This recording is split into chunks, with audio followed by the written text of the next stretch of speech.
Hello everyone. आज हम लोग दीनदयाल उपाध्याय गोरखपुर के ये AE3 इंग्लिश 1 का जो पेपर है इसको डिस्कस करेंगे, जो कि एबिलिटी इन्हेंसमेंट कोर्सेज का है पार्ट, जिसका पेपर आईडी है 8703 और ये आज 26 दिसंबर 2025 को हुआ है। तो चलिए इसको हम लोग सॉल्व करते हैं बिना टाइम वेस्ट किए। इसका पहला क्वेश्चन बोल रहा है चूज द करेक्ट आर्टिकल। तो इसमें से हमें आर्टिकल सेलेक्ट करना है।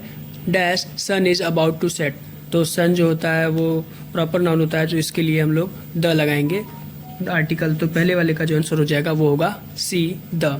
दूसरा है complete the following sentences by choosing an appropriate word.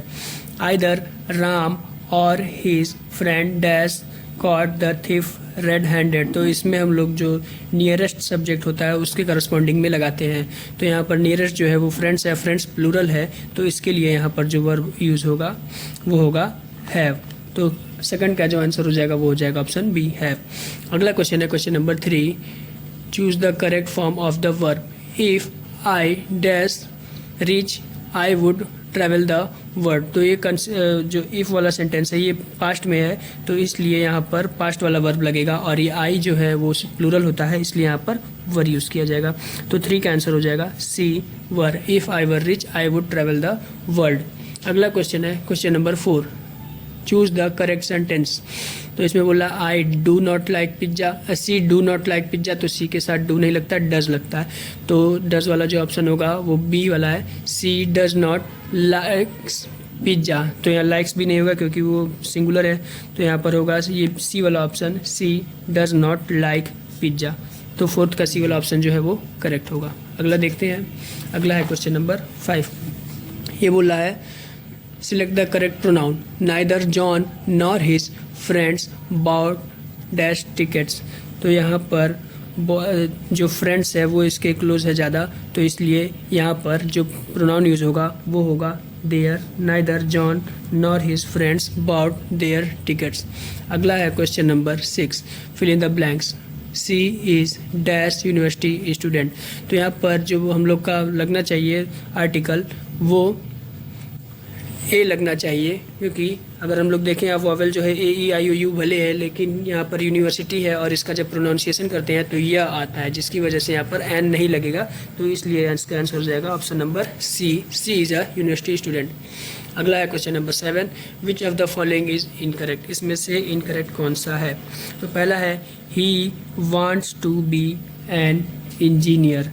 तो ये वाला जो ऑप्शन है वो पूरी तरह से सही है, इसमें कोई गलती नहीं है। अगला देखते हैं, he wants to be the engineer, यहाँ द है इसलिए गलत हो जाएगा। तीसरा है he wants to be engineer, यहाँ आर्टिकल ही नहीं है इसलिए भी गलत है।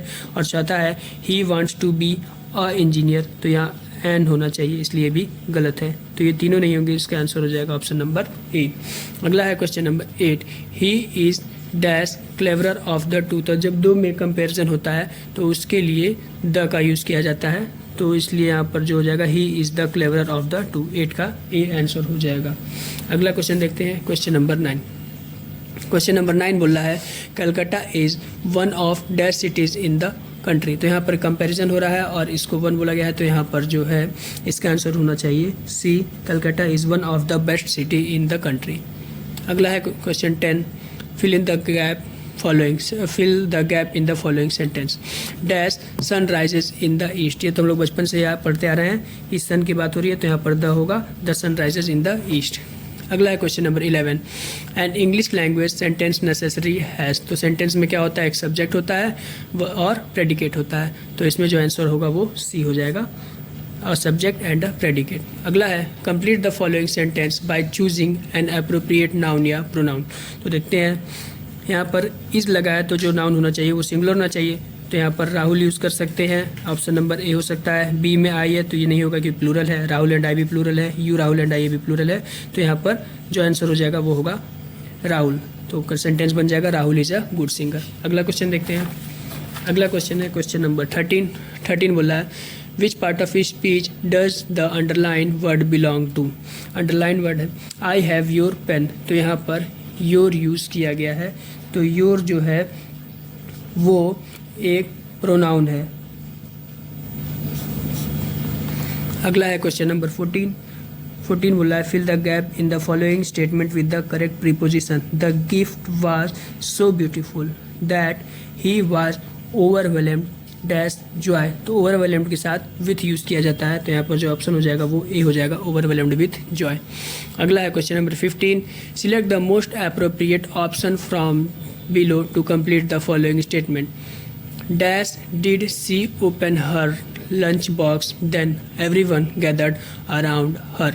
तो यहाँ पर जो ऑप्शन होगा वो होगा नो सूनर, जिसका मतलब होगा कि उसने अभी टिफ़िन खोला ही नहीं था कि सब उसके चारों ओर घेर लिए उसको खाने के लिए।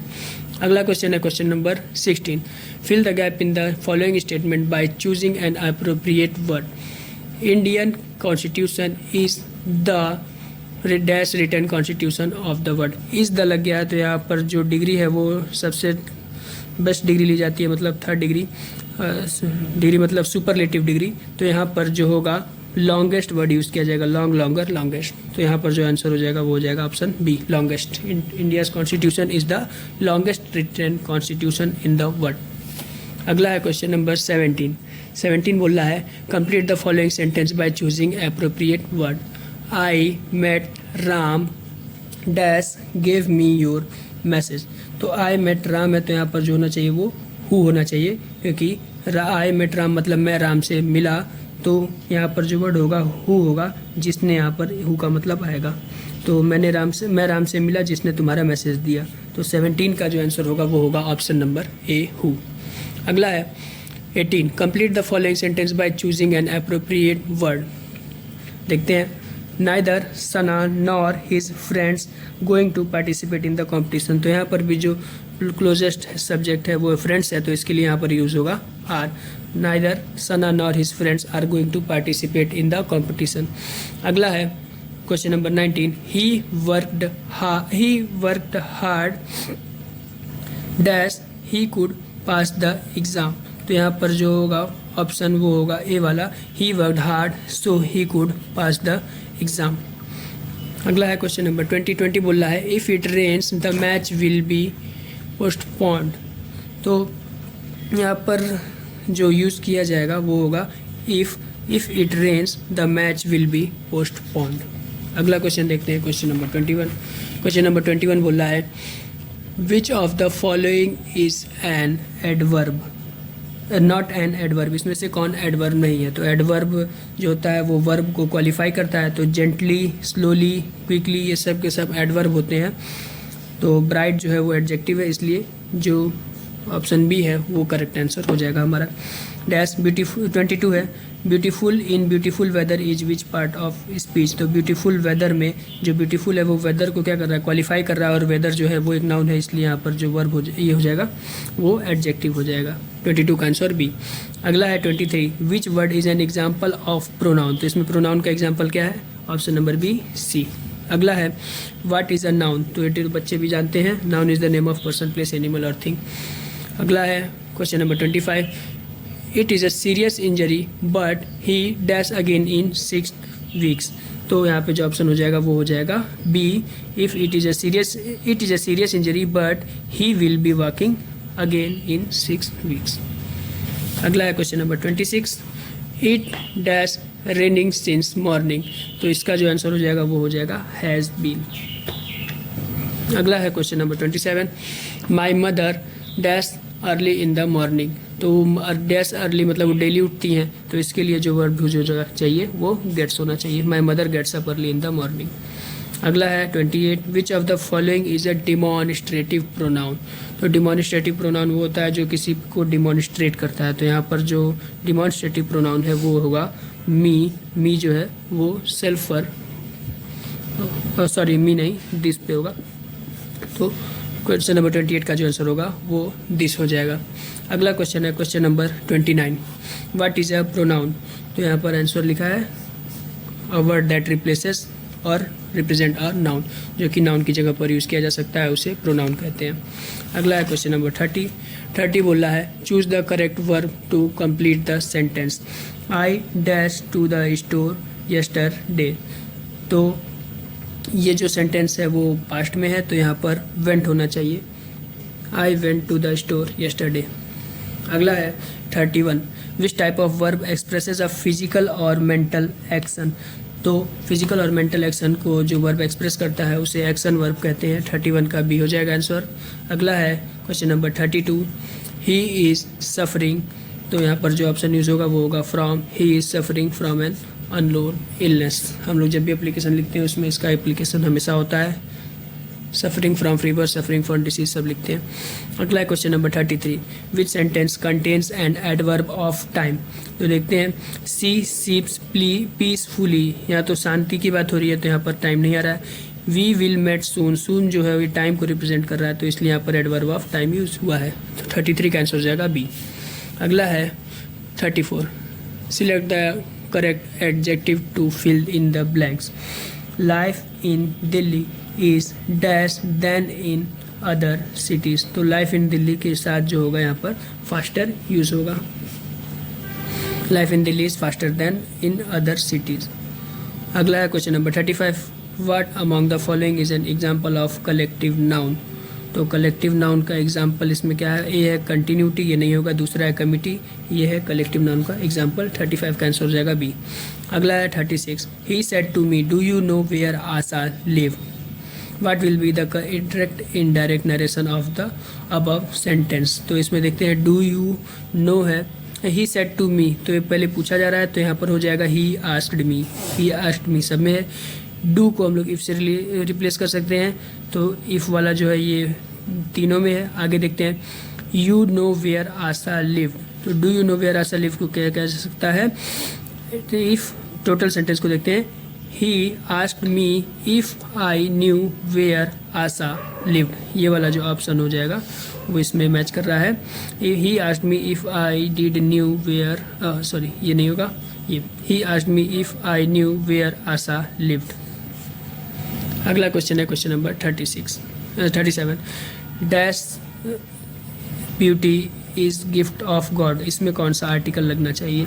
तो ये लाइन अपने में कंप्लीट है, इसमें किसी आर्टिकल की ज़रूरत नहीं है तो इसका आंसर हो जाएगा ऑप्शन नंबर 37 का ऑप्शन जो हो जाएगा वो no article required, beauty is gift of God. अगला है क्वेश्चन नंबर 38 बोला है, Rajan is selected as MBBS doctor. बीच में डैश है, इसमें क्या भरना है, तो MBBS के साथ एन यूज़ होगा क्योंकि इसका जो प्रोनाउंसिएशन होगा एम होता है, तो इसलिए Rajan is selected as an MBBS doctor. अगला क्वेश्चन है question number 39, the adjective inferior is invariably followed by. तो इन्फीरियर के साथ जो वर्ब लगता है और जो पहले से वर्ड यूज़ किया जाता है उसको बोलते हैं टू। अगला क्वेश्चन है question number 40, she is better than anybody dash in the class. तो इसके साथ जो वर्ड यूज़ किया जाएगा एनीबडी के साथ वो होगा else. She is better than anybody else in the class. अगला क्वेश्चन है question number 41, she shift dash the stairs. तो स्टेयर्स पे शिफ्ट नहीं होता है, स्लिप्ड होता है।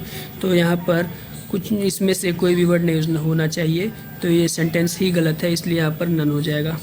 शिफ्ट का मतलब ट्रांसपोर्टेशन से रिलेटेड होता है, यहाँ पे स्टेयर्स का ट्रांसपोर्टेशन तो हो नहीं रहा। अगला है question number 42, the old man was crushed dash the car. तो क्रश्ड मतलब ठोकर होता है, ठोकर किससे लगी थी, कार से, तो कार यहाँ पर क्या होगा, बाई के साथ यूज होगा। The old man was crushed by the car. अगला है क्वेश्चन नंबर 43। अगला क्वेश्चन है question number 43, in compliance dash the official order we are bound to finish the work within a week. तो official order है और इसके साथ कंप्लियंस use किया गया है, तो यहाँ पर जो वर्ड यूज़ होगा वो होगा of. In compliance of the official order we are bound to finish the work within a week. अगला क्वेश्चन है question number 44, he throw the book dash the table. तो टेबल के साथ क्या use होगा, ऑन, क्योंकि table के ऊपर ही रखा जाता है, तो throw the book on the table. अगला क्वेश्चन है 45 में बोल रहा है, what is the exact meaning of hamlet. तो हैमलेट का मतलब होता है गांव में रहने वाले छोटे मोटे परिवारों का समूह, a group of house in the village. अगला है क्वेश्चन नंबर 46 बोल रहा है, select the correct synonym for the word astute. Astute मतलब होता है बुद्धिमान या फिर चतुर, तो जिससे रिलेटेड जो सिनोनिम होगा वो होगा इंटेलिजेंट।